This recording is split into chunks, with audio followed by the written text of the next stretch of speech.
ഹൈന്ദവ ആരാധനാ സമ്പ്രദായമനുസരിച്ച് ത്രിമൂർത്തികളിൽ ഒരാളായ വിഷ്ണു പ്രപഞ്ചത്തിന്റെ സ്ഥിതികാരകനാണ്. വിഷ്ണു എന്നാൽ വ്യാപനശീലമുള്ളവൻ എന്നാണ് ശബ്ദാർത്ഥം. സർവചരാചരങ്ങളുടെയും സൃഷ്ടമായ പ്രപഞ്ചത്തിന്റെയും അന്തര്യാമിയായി വർത്തിക്കുന്ന വിഷ്ണു എങ്ങും നിറഞ്ഞു നിൽക്കുന്നു എന്ന് സാരം. ഋഗ്വേദത്തിലെ 5 ശ്ലോകങ്ങളിൽ വിഷ്ണുവിനെ പ്രകീർത്തിക്കുന്നുണ്ട്. വേദങ്ങളെ തുടർന്നുണ്ടായ ബ്രാഹ്മണങ്ങളിലും ആരണ്യകത്തിലും ഉപനിഷത്തുക്കളിലും വിഷ്ണുവിനെ പല വിധത്തിൽ പരാമർശിച്ചിരിക്കുന്നു. ഇതിഹാസ പുരാണങ്ങളിൽ വിഷ്ണുവിന്റെ പ്രാധാന്യം ഏറി കാണുന്നുണ്ട്. പാലാഴിയിലെ ബൃഹദാകാര സർപ്പതൽപ്പത്തിൽ ശയിക്കുന്ന വിധത്തിലാണ് പുരാണങ്ങളിൽ വിഷ്ണുവിനെ സങ്കല്പിച്ചിട്ടുള്ളത്. ശംഖുചക്ര ഗദാപത്മങ്ങളോടെയാണ് വിഷ്ണുരൂപ സങ്കല്പം നിലനിൽക്കുന്നത്. വിഷ്ണുവിന്റെ ശംഖ് പാഞ്ചജന്യമെന്നും ചക്രം സുദർശനമെന്നും ഗദ കൗമോദകിയെന്നും അറിയപ്പെടുന്നു. ചക്രവർത്തി ചിഹ്നമായ ശ്രീവത്സം വിഷ്ണുവിന്റെ മാറിൽ കാണാം.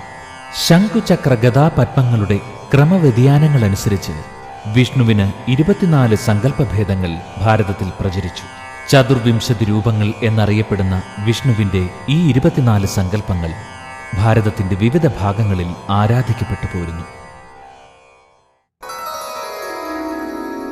തത്ക്ഷേത്രം യച്ഛയാദൃച്ഛ യദ്വികാരി യദച്ഛയത് സചയോ യത്പ്രഭാവശ്ച തസ്മാത്സേന മേ ശൃണുഃ.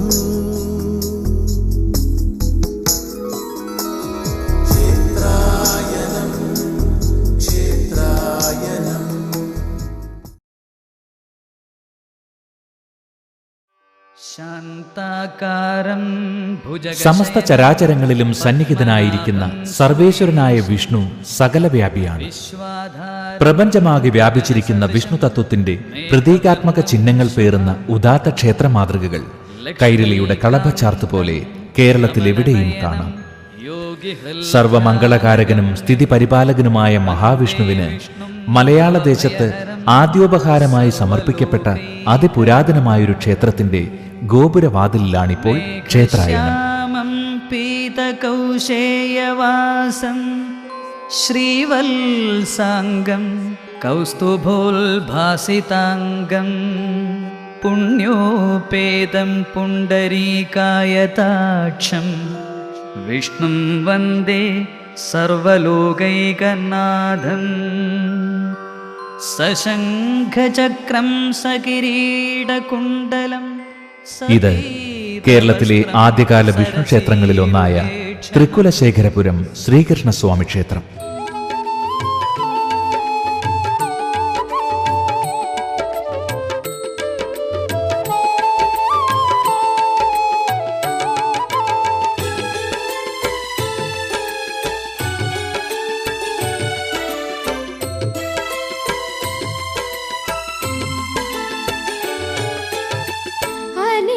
तरल कुवलय नयनेन अनिल तरल कुवलय नयनेन तपति न सा किसलय शयनेन तपति न सा किसलय शयनेन यारमिता वनमालिना सखी यारमिता वनमालिना सखी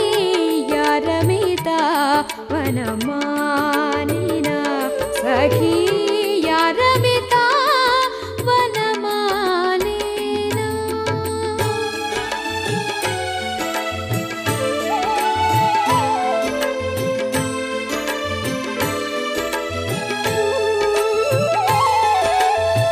विकसित सरसिज ललित मुखेन विकसित सरसिज ललित मुखेन स्फुटति न सा मनसिज विशिखेन स्फुटति न सा मनसिज विशिखेन यारमिता वनमालिना सखी यार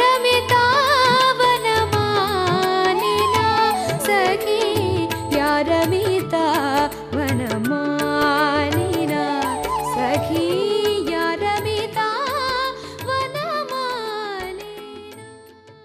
ഏകദേശം 1500 കൊല്ലങ്ങൾ കൂടുതൽ പഴക്കമുള്ള ഈ തൃക്കുലശേഖരപുരം മഹാവിഷ്ണു ക്ഷേത്രം കുലശേഖര ആൾവാർ പ്രതിഷ്ഠിച്ചതാണെന്നാണ് സങ്കല്പം. അങ്ങനെയാണ് ഈ ക്ഷേത്രത്തിന് തൃക്കുലശേഖരപുരം എന്ന നാമകരണം തന്നെ വന്നത്. ശൈവ വൈഷ്ണവ ശക്തികളുടെ സംഗമ സ്ഥലമായി അറിയപ്പെടുന്ന കേരളക്കരയിലെ പൂർവകാല ഭക്തിഭാവത്തിന്റെ ചിരസ്മരണകളാണ് തൃക്കുലശേഖരപുരം ക്ഷേത്രത്തിൽ പുനരാവർത്തിക്കുന്നത്. സംഘകാലം മുതൽ തന്നെ കേരളത്തിൽ പ്രചുരപ്രചാരം സിദ്ധിച്ച വൈഷ്ണവാരാധനയുടെ അനുബന്ധം പോലെ ഏകദേശം 1500 വർഷത്തിലധികം പഴക്കമുള്ള തൃക്കുലശേഖരപുരം ക്ഷേത്രം സ്ഥിതി ചെയ്യുന്നു. വൈഷ്ണവ ആഴ്വാർമാരുടെ കാലഘട്ടത്തിൽ മലനാട്ട് തിരുപ്പതി എന്നറിയപ്പെട്ടിരുന്ന 13 വിഷ്ണു ക്ഷേത്രങ്ങൾ കേരളത്തിലുണ്ടായിരുന്നു. തൃശൂർ ജില്ലയിലെ കൊടുങ്ങല്ലൂർ താലൂക്കിൽ തൃക്കുലശേഖരപുരം ദേശത്ത് മേത്തല വില്ലേജ് എന്നതാണ് ക്ഷേത്രത്തിന്റെ ആധുനിക സ്ഥലനാമ സൂചിക.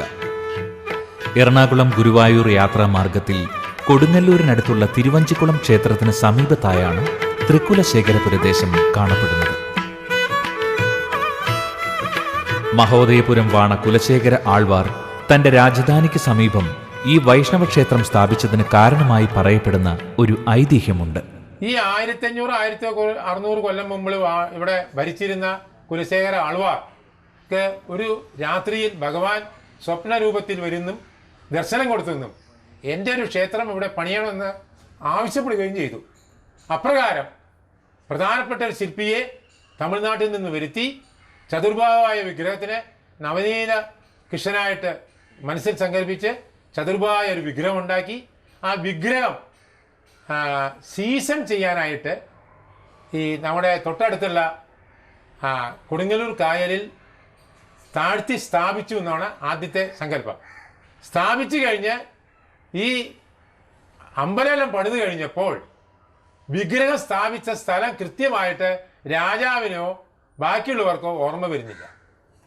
അങ്ങനെ ഒരു പ്രശ്നം വന്നപ്പോൾ അസ്വസ്ഥനായ രാജാവ് മനസ്സിലിങ്ങനെ ആലോചിച്ച് രാത്രിയിൽ ഊണും ഉറക്കമില്ലാതെ വളരെ നാളുകൾ തള്ളി നീക്കിയപ്പോൾ ഒരു സുപ്രഭാതത്തിൽ രാജാവിന് തോന്നുകയാണ്, നാളെ രാവിലെ ഈ കായൽ തീരത്ത് പോയാൽ ഭഗവാനെ കാണാൻ സാധിക്കുന്നത്.